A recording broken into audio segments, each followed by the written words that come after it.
ਮਤੀ ਦੀ ਅੰਜੀਲ ਬਾਬ 13 ਸੁਰਗ ਦੇ ਰਾਜ ਦਾ ਦ੍ਰਿਸ਼ਟਾਂਤ। ਉਸ ਦਿਨ ਯਿਸੂ ਘਰੋਂ ਨਿਕਲ ਕੇ ਝੀਲ ਦੇ ਨੇੜੇ ਜਾ ਬੈਠਾ ਅਤੇ ਐਡੀ ਭੀੜ ਉਹਦੇ ਕੋਲ ਲੱਗ ਗਈ ਜੋ ਉਹ ਬੇੜੀ ਤੇ ਚੜ੍ਹ ਬੈਠਾ ਅਤੇ ਸਾਰੀ ਭੀੜ ਕੰਢੇ ਉੱਤੇ ਖੜੀ ਰਹੀ।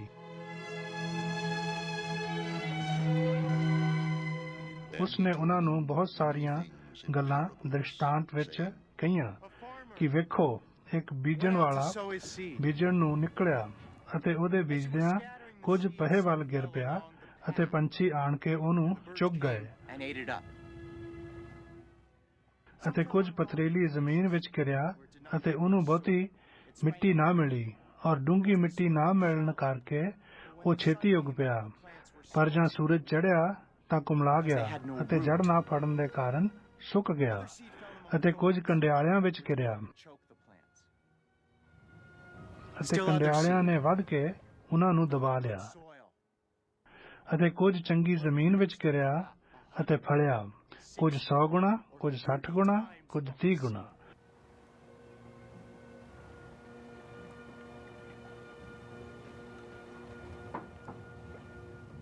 ਜਿਹਦੇ ਕੰਨ ਹੋਣ ਸੋ ਸੁਣੇ।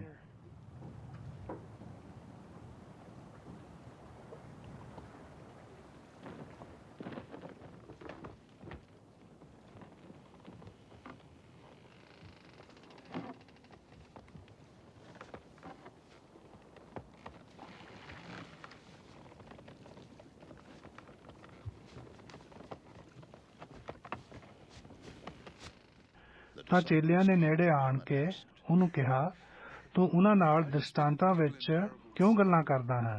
ਉਸਨੇ ਉਹਨਾਂ ਨੂੰ ਉੱਤਰ ਦਿੱਤਾ ਕਿ ਸਵਰਗ ਦੇ ਰਾਜ ਦੇ ਭੇਤਾਂ ਦੀ ਸਮਝ ਤੁਹਾਨੂੰ ਦਿੱਤੀ ਗਈ, ਪਰ ਉਹਨਾਂ ਨੂੰ ਨਹੀਂ ਦਿੱਤੀ ਗਈ।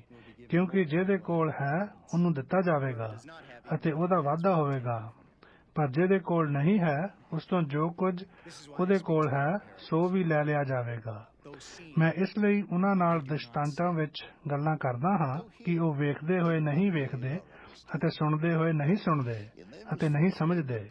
ਉਹਨਾਂ ਉੱਤੇ ਯਸਾਇਆ ਦਾ ਇਹ ਅਗਮ ਵਾਕ ਪੂਰਾ ਹੋਇਆ ਕਿ ਤੁਸੀਂ ਕੰਨਾਂ ਨਾਲ ਸੁਣੋਗੇ ਪਰ ਮੂਲੋਂ ਨਾ ਸਮਝੋਗੇ, ਅਤੇ ਵੇਖਦੇ ਹੋਏ ਵੇਖੋਗੇ ਪਰ ਮੂਲੋਂ ਨਾ ਬੁੱਝੋਗੇ। ਕਿਉਂ ਜੋ ਜਿਸ ਪ੍ਰਜਾ ਦਾ ਮਨ ਮੋਟਾ ਹੋ ਗਿਆ ਹੈ ਅਤੇ ਉਹ ਕੰਨਾਂ ਨਾਲ ਉੱਚਾ ਸੁਣਦੇ ਹਨ, ਇਹਨਾਂ ਨੇ ਆਪਣੀਆਂ ਅੱਖਾਂ ਮੀਟ ਲਈਆਂ ਹਨ,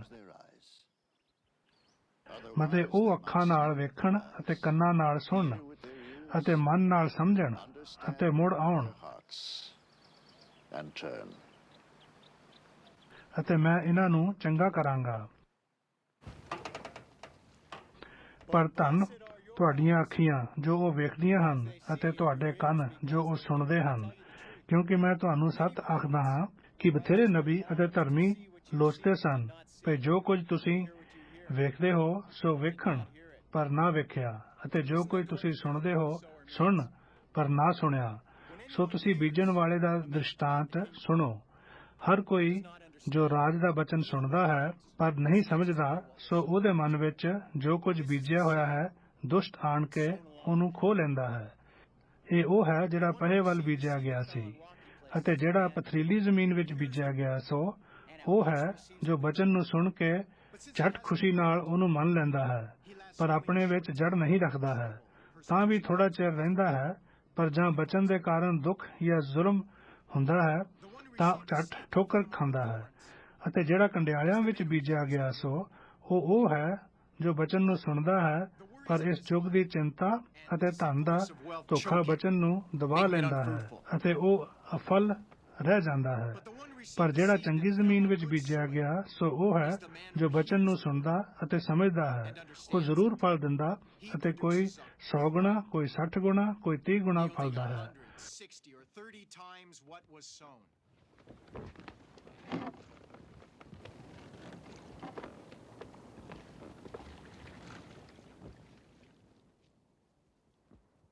ਉਸਨੇ ਉਹਨਾਂ ਨੂੰ ਇੱਕ ਹੋਰ ਦ੍ਰਿਸ਼ਟਾਂਤ ਦੇ ਕੇ ਕਿਹਾ, ਭਾਈ, ਸੁਰਗ ਦਾ ਰਾਜ ਇੱਕ ਮਨੁੱਖ ਵਰਗਾ ਹੈ ਜਿਹਨੇ ਆਪਣੇ ਖੇਤ ਵਿੱਚ ਚੰਗਾ ਬੀਜ ਬੀਜਿਆ।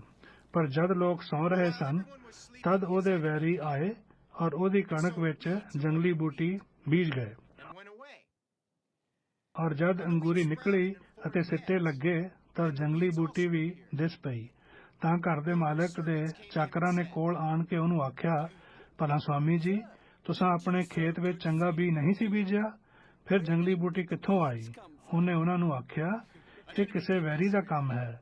ਤਾਂ ਚਾਕਰਾਂ ਨੇ ਉਹਨਾਂ ਨੂੰ ਆਖਿਆ, ਜੇ ਮਰਜ਼ੀ ਹੋਵੇ ਤਾਂ ਅਸੀਂ ਜਾ ਕੇ ਉਹਨਾਂ ਨੂੰ ਇਕੱਠਾ ਕਰੀਏ। ਪਰ ਉਹਨੇ ਕਿਹਾ, ਨਾ,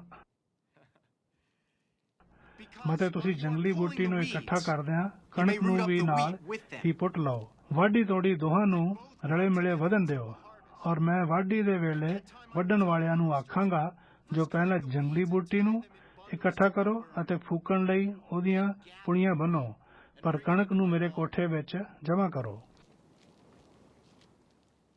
ਉਸਨੇ ਉਹਨਾਂ ਨੂੰ ਇੱਕ ਹੋਰ ਦ੍ਰਿਸ਼ਟਾਂਤ ਦੇ ਕੇ ਕਿਹਾ, ਭਾਈ ਸਵਰਗ ਦਾ ਰਾਜ ਰਾਈ ਦੇ ਇੱਕ ਦਾਣੇ ਵਰਗਾ ਹੈ, ਜਿਹਨੂੰ ਕਿਸੇ ਮਨੁੱਖ ਨੇ ਲੈ ਕੇ ਆਪਣੇ ਖੇਤ ਵਿੱਚ ਬੀਜਿਆ। ਉਹ ਤਾਂ ਸਭ ਬੀਆਂ ਨਾਲੋਂ ਛੋਟਾ ਹੈ, ਪਰ ਜਦ ਉਗਦਾ ਹੈ ਤਾਂ ਸਬਜ਼ੀਆਂ ਨਾਲੋਂ ਵੱਡਾ ਹੁੰਦਾ ਹੈ, ਔਰ ਰੁੱਖ ਜਿਹਾ ਹੋ ਜਾਂਦਾ ਹੈ ਕਿ ਆਕਾਸ਼ ਦੇ ਪੰਛੀ ਆਣ ਕੇ ਉਹਦੀਆਂ ਟਹਿਣੀਆਂ ਉੱਤੇ ਵਸੇਰਾ ਕਰਦੇ ਹਨ।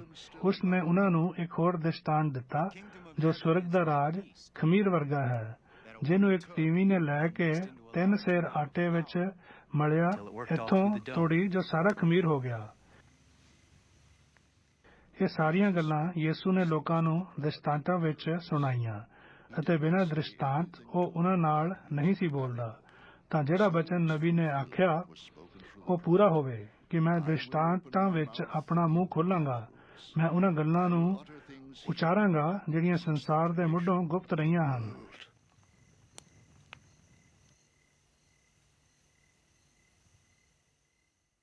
ਤਦ ਉਹ ਭੀੜ ਨੂੰ ਛੱਡ ਕੇ ਘਰ ਵਿੱਚ ਆਇਆ, ਅਤੇ ਉਹਦੇ ਚੇਲਿਆਂ ਨੇ ਉਸ ਕੋਲ ਆਣ ਕੇ ਕਿਹਾ, ਜੋ ਖੇਤ ਦੀ ਜੰਗਲੀ ਬੂਟੀ ਦਾ ਦ੍ਰਿਸ਼ਟਾਂਤ ਖੋਲ ਕੇ ਸਾਨੂੰ ਦੱਸ। ਤਾਂ ਉਸਨੇ ਉੱਤਰ ਦਿੱਤਾ, ਜਿਹੜਾ ਚੰਗਾ ਬੀਜ ਬੀਜਦਾ ਹੈ ਉਹ ਮਨੁੱਖ ਦਾ ਪੁੱਤਰ ਹੈ। ਖੇਤ ਜਗਤ ਹੈ ਅਤੇ ਚੰਗਾ ਬੀਜ ਰਾਜ ਦੇ ਪੁੱਤਰ ਅਤੇ ਜੰਗਲੀ ਬੂਟੀ ਦੁਸ਼ਟ ਦੇ ਪੁੱਤਰ ਹਨ। ਅਤੇ ਜਿਸ ਵੈਰੀ ਨੇ ਉਹਨੂੰ ਬੀਜਿਆ ਉਹ ਸ਼ੈਤਾਨ ਹੈ। ਵਾਢੀ ਦਾ ਵੇਲਾ ਯੁੱਗ ਦਾ ਅੰਤ ਹੈ, ਔਰ ਵੱਢਣ ਵਾਲੇ ਦੂਤ ਹਨ। ਸੋ ਜਿਸ ਪ੍ਰਕਾਰ ਜੰਗਲੀ ਬੂਟੀ ਇਕੱਠੀ ਕੀਤੀ ਅਤੇ ਅੱਗ ਵਿੱਚ ਫੂਕੀ ਜਾਂਦੀ ਹੈ, ਉਸੇ ਪ੍ਰਕਾਰ ਇਸ ਯੁੱਗ ਦੇ ਅੰਤ ਦੇ ਸਮੇਂ ਹੋਵੇਗਾ। ਮਨੁੱਖ ਦਾ ਪੁੱਤਰ ਆਪਣਿਆਂ ਦੂਤਾਂ ਨੂੰ ਘੱਲੇਗਾ, ਅਤੇ ਉਹ ਉਸਦੇ ਰਾਜ ਵਿੱਚੋਂ ਸਾਰੀਆਂ ਠੋਕਰ ਖਾਣ ਵਾਲੀਆਂ ਚੀਜ਼ਾਂ ਨੂੰ ਅਤੇ ਕੁਕਰਮੀਆਂ ਨੂੰ ਇਕੱਠਿਆਂ ਕਰਨਗੇ, ਅਤੇ ਉਹਨਾਂ ਨੂੰ ਭਖਦੇ ਭੱਠੇ ਵਿੱਚ ਸੁੱਟ ਦੇਣਗੇ। ਉੱਥੇ ਰੋਣਾ ਔਰ ਕਚੀਚੀਆਂ ਵੱਟਣਾ ਹੋਵੇਗਾ। ਤਦ ਧਰਮੀ ਲੋਕ ਆਪਣੇ ਪਿਤਾ ਦੇ ਰਾਜ ਵਿੱਚ ਸੂਰਜ ਵਾਂਗ ਚਮਕਣਗੇ। ਜਿਹਦੇ ਕੰਨ ਹੋਣ ਸੋ ਸੁਣੇ। ਸੁਰਗ ਦਾ ਰਾਜ ਉਸ ਧਨ ਵਰਗਾ ਹੈ ਜਿਹੜਾ ਖੇਤ ਵਿੱਚ ਲੁਕਾਇਆ ਹੋਇਆ ਸੀ, ਜਿਸ ਨੂੰ ਇੱਕ ਮਨੁੱਖ ਨੇ ਲੱਭ ਕੇ ਲੁਕਾ ਰੱਖਿਆ, ਅਤੇ ਖੁਸ਼ੀ ਦੇ ਮਾਰੇ ਉਹਨੇ ਜਾ ਕੇ ਆਪਣਾ ਸਭ ਕੁਝ ਵੇਚ ਦਿੱਤਾ ਅਤੇ ਉਸ ਖੇਤ ਨੂੰ ਮੁੱਲ ਲੈ ਲਿਆ। ਫਿਰ ਸੁਰਗ ਦਾ ਰਾਜ ਇੱਕ ਵਪਾਰੀ ਵਰਗਾ ਹੈ, ਜਿਹੜੇ ਚੰਗੇ ਮੋਤੀਆਂ ਨੂੰ ਲੱਭਦਾ ਫਿਰਦਾ ਸੀ। ਜਦ ਉਹਨੂੰ ਇੱਕ ਮੋਤੀ ਭਾਰੇ ਮੁੱਲ ਦਾ ਮਿਲਿਆ, ਤਾਂ ਗਿਆ ਅਤੇ ਆਪਣਾ ਸਭ ਕੁਝ ਵੇਚ ਕੇ ਉਹਨੂੰ ਮੁੱਲ ਲਿਆ। ਫਿਰ ਸੁਰਗ ਦਾ ਰਾਜ ਇੱਕ ਜਾਲ ਵਰਗਾ ਹੈ, ਜਿਹੜਾ ਝੀਲ ਵਿੱਚ ਸੁੱਟਿਆ ਗਿਆ ਅਤੇ ਹਰ ਭਾਂਤ ਦੇ ਮੱਛ ਕੱਛ ਸਮੇਟ ਲਿਆਇਆ। ਸੋ ਜਾਂ ਉਹ ਭਰ ਗਿਆ ਤਾਂ ਲੋਕ ਕੰਢੇ ਉੱਤੇ ਖਿੱਚ ਕੇ ਲੈ ਆਏ, ਅਤੇ ਬੈਠ ਕੇ ਖਰਿਆਂ ਨੂੰ ਭਾਂਡਿਆਂ ਵਿੱਚ ਜਮ੍ਹਾਂ ਕੀਤਾ, ਔਰ ਨਿਕੰਮਿਆਂ ਨੂੰ ਪਰੇ ਸੁੱਟ ਦਿੱਤਾ। ਸੋ ਯੁੱਗ ਦੇ ਅੰਤ ਦੇ ਸਮੇਂ ਅਜਿਹਾ ਹੀ ਹੋਵੇਗਾ। ਦੂਤ ਨਿਕਲ ਆਉਣਗੇ ਅਤੇ ਧਰਮੀਆਂ ਵਿੱਚੋਂ ਦੁਸ਼ਟਾਂ ਨੂੰ ਅੱਡ ਕਰਨਗੇ, ਔਰ ਇਹਨਾਂ ਨੂੰ ਭਖਦੇ ਭੱਠੇ ਵਿੱਚ ਸੁੱਟ ਦੇਣਗੇ। ਉੱਥੇ ਰੋਣਾ ਔਰ ਕਚੀਚੀਆਂ ਵੱਟਣਾ ਹੋਵੇਗਾ। ਕੀ ਤੁਸੀਂ ਇਹ ਸਭ ਕੁਝ ਸਮਝਿਆ? ਉਹਨਾਂ ਨੇ ਉਸ ਨੂੰ ਆਖਿਆ, ਹਾਂਜੀ।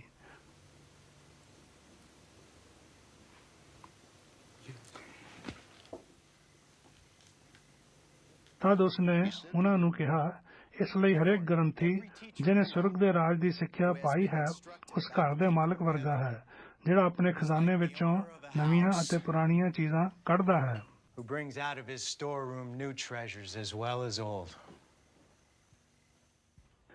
ਅਤੇ ਇਉਂ ਹੋਇਆ ਕਿ ਜਾਂ ਯਿਸੂ ਨੇ ਇਹ ਦ੍ਰਿਸ਼ਟਾਂਤ ਪੂਰੇ ਕੀਤੇ, ਤਾਂ ਉੱਥੋਂ ਤੁਰ ਪਿਆ ਔਰ ਆਪਣੇ ਦੇਸ਼ ਵਿੱਚ ਆਣ ਕੇ ਉਹਨਾਂ ਦੀ ਸਮਾਜ ਵਿੱਚ ਉਹਨਾਂ ਨੂੰ ਅਜਿਹਾ ਉਪਦੇਸ਼ ਦਿੰਦਾ ਸੀ ਜੋ ਉਹ ਦੰਗ ਹੋ ਕੇ ਕਹਿਣ ਲੱਗੇ, ਭਾਈ ਇਸ ਮਨੁੱਖ ਨੂੰ ਇਹ ਗਿਆਨ ਔਰ ਇਹ ਕਰਾਮਾਤਾਂ ਕਿੱਥੋਂ ਮਿਲੀਆਂ?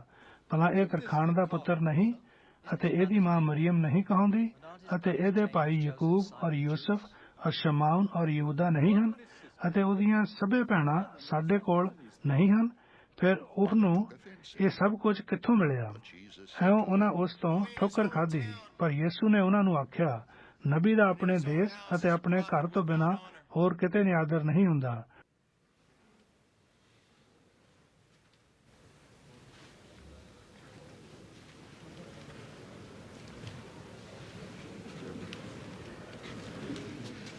ਅਤੇ ਉਸ ਨੇ ਉਹਨਾਂ ਦੀ ਬੇਪਰਤੀਤੀ ਦੇ ਕਾਰਨ ਉੱਥੇ ਬਹੁਤ ਕਰਾਮਾਤਾਂ ਨਾ ਕੀਤੀਆਂ।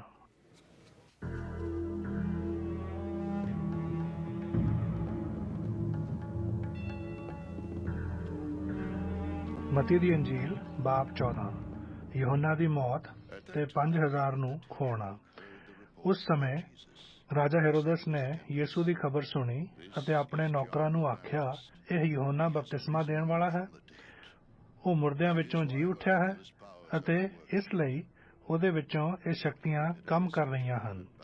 ਹੈਰੋਦਸ ਨੇ ਆਪਣੇ ਭਾਈ ਫਿਲਿਪਸ ਦੀ ਤੀਵੀਂ ਹੈਰੋਦਸ ਦੇ ਕਾਰਨ ਯਹੋਨਾ ਨੂੰ ਫੜ ਕੇ ਬੱਧਾ ਅਤੇ ਕੈਦ ਵਿੱਚ ਪਾ ਦਿੱਤਾ ਸੀ। ਇਸ ਲਈ ਜੋ ਯਹੋਨਾ ਨੇ ਉਹਨੂੰ ਆਖਿਆ ਸੀ, ਭਾਈ ਉਹਦਾ ਰੱਖਣਾ ਤੁਹਾਨੂੰ ਯੋਗ ਨਹੀਂ। ਪਰ ਜਾਂ ਉਸ ਨੇ ਉਹਨੂੰ ਮਾਰ ਸੁੱਟਣਾ ਚਾਹਿਆ ਤਾਂ ਲੋਕਾਂ ਤੋਂ ਡਰਿਆ, ਕਿਉਂ ਜੋ ਉਹ ਉਸ ਨੂੰ ਨਬੀ ਮੰਨਦੇ ਸਨ। ਪਰ ਜਦ ਹੈਰੋਦਸ ਦਾ ਜਨਮ ਦਿਨ ਆਇਆ ਤਦ ਹੈਰੋਦਸ ਦੀ ਧੀ ਨੇ ਵਿਚਾਲੇ ਨੱਚ ਕੇ ਹੈਰੋਦਸ ਨੂੰ ਰਝਾਇਆ। ਸੋ ਉਹਨੇ ਸਹੁੰ ਖਾ ਕੇ ਇਕਰਾਰ ਕੀਤਾ, ਭਾਈ ਜੋ ਕੁਝ ਤੂੰ ਮੰਗੇ ਸੋਈ ਤੈਨੂੰ ਦਿਆਂਗਾ।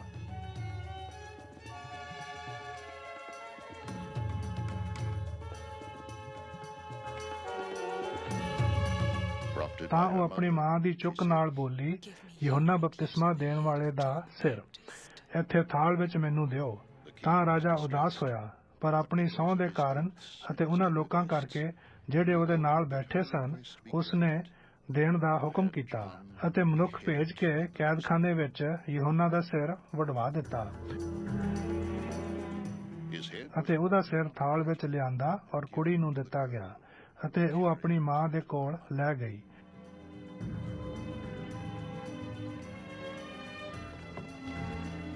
ਔਰ ਉਹਦੇ ਚੇਲਿਆਂ ਨੇ ਉੱਥੋਂ ਜਾ ਕੇ ਲੋਥ ਚੁੱਕੀ ਔਰ ਉਸ ਨੂੰ ਦੱਬਿਆ ਅਤੇ ਆਣ ਕੇ ਯਿਸੂ ਨੂੰ ਖਬਰ ਦਿੱਤੀ। ਜਾਂ ਯਿਸੂ ਨੇ ਉਹ ਸੁਣਿਆ ਤਾਂ ਉੱਥੋਂ ਬੇੜੀ ਉੱਤੇ ਚੜ੍ਹ ਕੇ ਇੱਕ ਉਜਾੜ ਥਾਂ ਵਿੱਚ ਅਲੱਗ ਚਲਿਆ ਗਿਆ।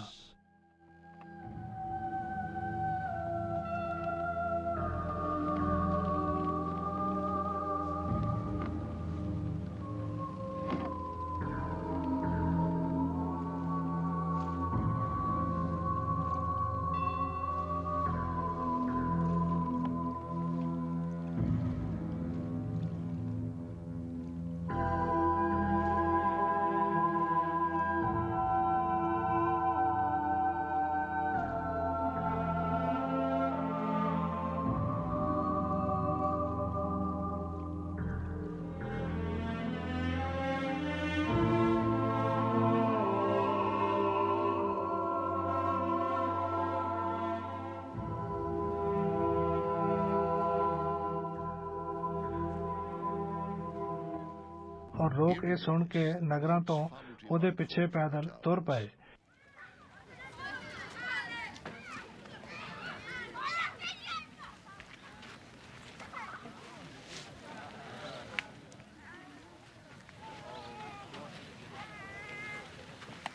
ਅਤੇ ਉਸ ਨੇ ਨਿਕਲ ਕੇ ਵੱਡੀ ਭੀੜ ਵੇਖੀ ਔਰ ਉਹਨਾਂ ਉੱਤੇ ਤਰਸ ਖਾ ਕੇ ਉਹਨਾਂ ਦੇ ਰੋਗੀਆਂ ਨੂੰ ਚੰਗਾ ਕੀਤਾ।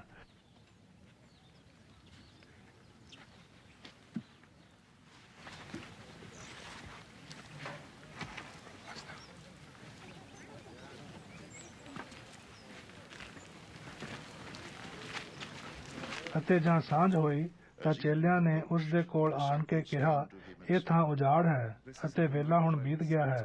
ਲੋਕਾਂ ਨੂੰ ਵਿਦਿਆ ਕਰ ਤਾਂ ਪਿੰਡ ਵਿੱਚ ਜਾ ਕੇ ਆਪਣੇ ਲਈ ਖਾਣਾ ਦਾਣਾ ਮੁੱਲ ਲੈਣ। ਪਰ ਯਿਸੂ ਨੇ ਉਹਨਾਂ ਨੂੰ ਆਖਿਆ, ਉਹਨਾਂ ਦੀ ਜਾਣ ਦੀ ਲੋੜ ਨਹੀਂ, ਤੁਸੀਂ ਉਹਨਾਂ ਨੂੰ ਖਾਣ ਨੂੰ ਦਿਓ। ਪਰ ਉਹਨਾਂ ਨੇ ਉਸ ਨੂੰ ਕਿਹਾ, ਇੱਥੇ ਸਾਡੇ ਕੋਲ ਨਿਰੀਆਂ 5 ਰੋਟੀਆਂ ਅਤੇ 2 ਮੱਛੀਆਂ ਹਨ। ਤਾਂ ਉਹ ਬੋਲਿਆ, ਉਹਨਾਂ ਨੂੰ ਇੱਥੇ ਮੇਰੇ ਕੋਲ ਲਿਆਓ।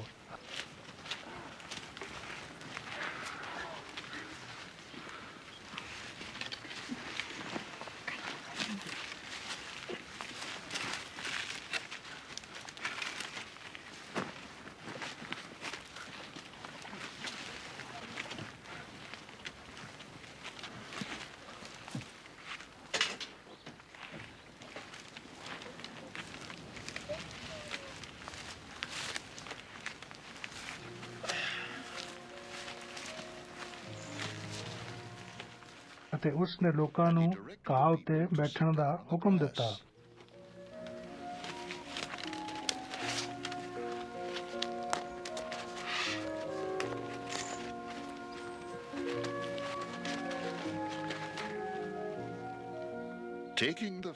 ਤਦ ਉਹਨਾਂ 5 ਰੋਟੀਆਂ ਅਤੇ 2 ਮੱਛੀਆਂ ਨੂੰ ਲੈ ਲਿਆ ਔਰ ਆਕਾਸ਼ ਵੱਲ ਵੇਖ ਕੇ ਬਰਕਤ ਦਿੱਤੀ।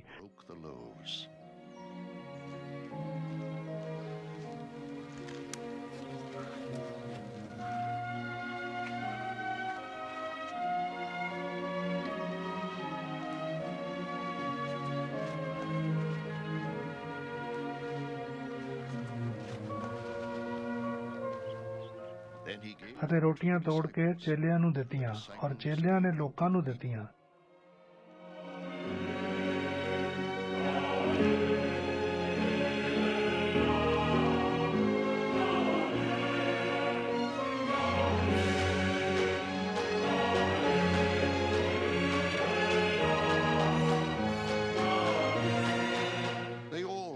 ਅਤੇ ਉਹ ਸਭੇ ਖਾ ਕੇ ਰੱਜ ਗਏ ਅਤੇ ਉਹਨਾਂ ਨੇ ਬਚੀਆਂ ਹੋਈਆਂ ਟੁਕੜੀਆਂ ਨਾਲ 12 ਟੋਕਰੀਆਂ ਭਰੀਆਂ ਹੋਈਆਂ ਚੁੱਕ ਲਈਆਂ ਔਰ ਖਾਣ ਵਾਲੇ ਜਨਾਨੀਆਂ ਅਤੇ ਬਾਲਕਾਂ ਬਿਨਾਂ 5,000 ਮਰਦ ਸਨ।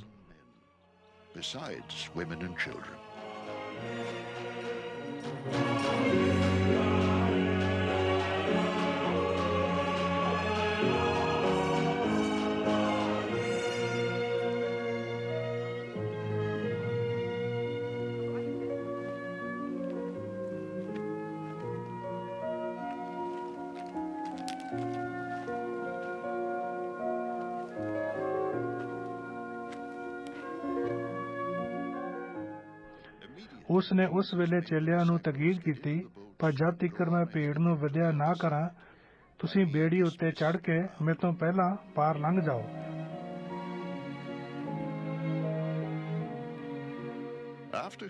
ਅਤੇ ਉਹ ਭੀੜ ਨੂੰ ਵਿਦਿਆ ਕਰਕੇ ਪ੍ਰਾਰਥਨਾ ਕਰਨ ਲਈ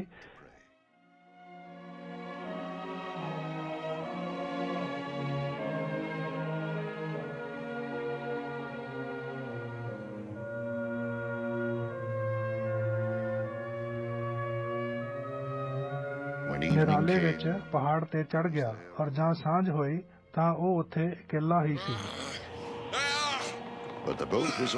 ਪਰ ਬੇੜੀ ਉਸ ਵੇਲੇ ਝੀਲ ਦੀਆਂ ਲਹਿਰਾਂ ਦੀ ਮਾਰੀ ਡੋਲਦੀ ਸੀ, ਇਸ ਲਈ ਜੋ ਪੌਣ ਸਾਹਮਣੀ ਸੀ।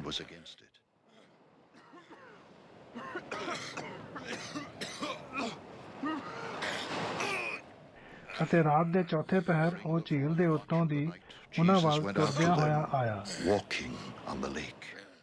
ਅਤੇ ਜਾਂ ਚੇਲਿਆਂ ਨੇ ਉਹਨੂੰ ਝੀਲ ਤੇ ਤੁਰਦਿਆਂ ਵੇਖਿਆ ਤਾਂ ਡੰਬਰ ਕੇ ਆਖਣ ਲੱਗੇ, ਇਹ ਭੂਤਨਾ ਹੈ, ਅਤੇ ਡਰ ਕੇ ਡਿੜਿਆ ਉੱਠੇ। ਪਰ ਯਿਸੂ ਨੇ ਝੱਟ ਉਹਨਾਂ ਨੂੰ ਆਖਿਆ, ਹੌਸਲਾ ਰੱਖੋ, ਮੈਂ ਹਾਂ, ਨਾ ਡਰੋ।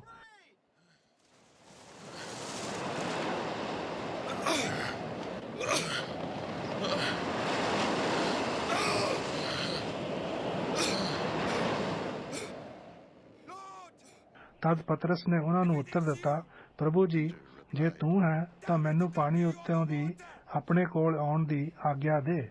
ਉਹਨੇ ਆਖਿਆ, ਆ, ਅਤੇ ਪਤਰਸ ਬੇੜੀਓਂ ਉਤਰ ਕੇ ਯਿਸੂ ਦੇ ਕੋਲ ਜਾਣ ਨੂੰ ਪਾਣੀ ਉੱਤੇ ਤੁਰਨ ਲੱਗਾ।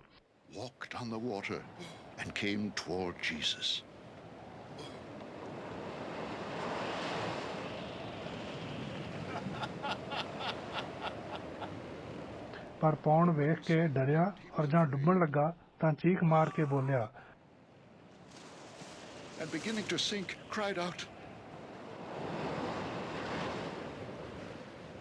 ਪ੍ਰਭੂ ਜੀ, ਮੈਨੂੰ ਬਚਾ ਲੈ। ਅਤੇ ਝੱਟ ਯਿਸੂ ਨੇ ਹੱਥ ਲੰਮਾ ਕਰਕੇ ਉਹਨੂੰ ਫੜ ਲਿਆ ਅਤੇ ਉਹਨੂੰ ਆਖਿਆ,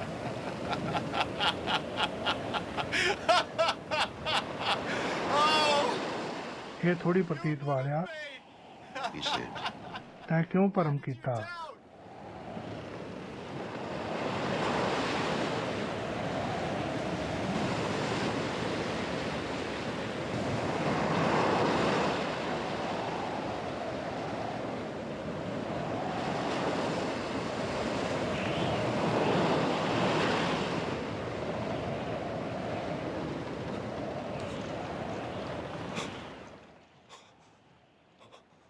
ਔਰ ਜਾਂ ਉਹ ਬੇੜੀ ਉੱਤੇ ਚੜ ਗਏ ਤਾਂ ਪੌਣ ਥੰਮ ਗਈ।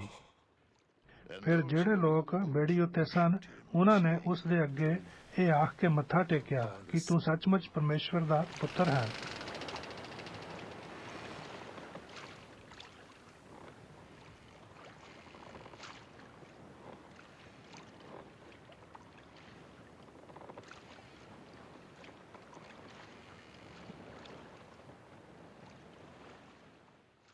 ਉਹ ਪਾਰ ਲੰਘ ਕੇ ਗਨੇਸਰਤ ਦੀ ਧਰਤੀ ਉੱਤੇ ਉਤਰੇ ਔਰ ਜਾਂ ਉੱਥੇ ਦੇ ਲੋਕਾਂ ਨੇ ਉਹਨਾਂ ਨੂੰ ਪਛਾਣਿਆ ਤਾਂ ਉਸ ਸਾਰੇ ਇਲਾਕੇ ਵਿੱਚ ਖਬਰ ਭੇਜ ਕੇ ਸਾਰਿਆਂ ਰੋਗੀਆਂ ਨੂੰ ਉਸ ਕੋਲ ਲਿਆਂਦਾ ਅਤੇ ਉਹਦੀ ਮਿਹਨਤ ਕੀਤੀ ਜੋ ਉਹਨਾਂ ਨੂੰ ਨਿਰਾ ਆਪਣੇ ਲੀੜੇ ਦਾ ਪੱਲਾ ਛੋਹਣ ਦੇਵੇ, ਔਰ ਜਿਨ੍ਹਾਂ ਨੇ ਛੋਹਿਆ ਉਹ ਚੰਗੇ ਹੋ ਗਏ।